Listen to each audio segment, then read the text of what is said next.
Pane mashoko anobva kumasupporters Advocate Nelson Chamisa atoona vanenge vachirejecta kana kusvipa vakomana vatengesi vanozivikanwa nenyika yose. Aiwa, vana Ushume Ncube, vakomana vanaSingiso Chabangu, ava vana Karen Nyikore nevamwe vakomana vese munovaziva.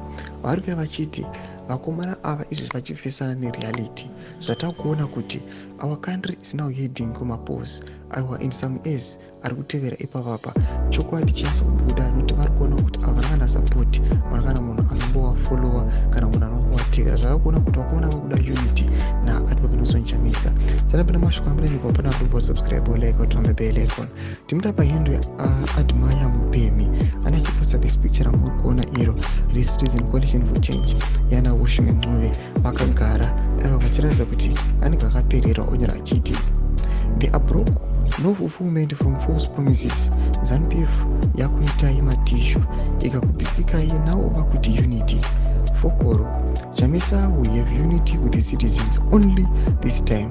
Mahuri amaredza politics ese tiri kumachunga. Innocent people were killed and persecuted because of you.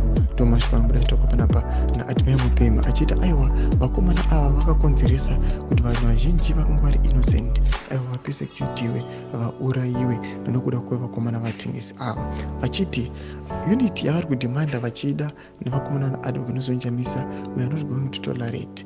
Tichaita unity nemacitizens, the people centered movement ichauya naAdvocate Nelson Chamisa ndo yaari kuti aiwa ndo yatichatevera zvakomana ava we are going to neglect kwana mbini. Tudze mafunguro enyu muri kudii pamusoro pechitiko ichi muda comment section medu semafunguro enyu. So subscribe or like channel bell icon.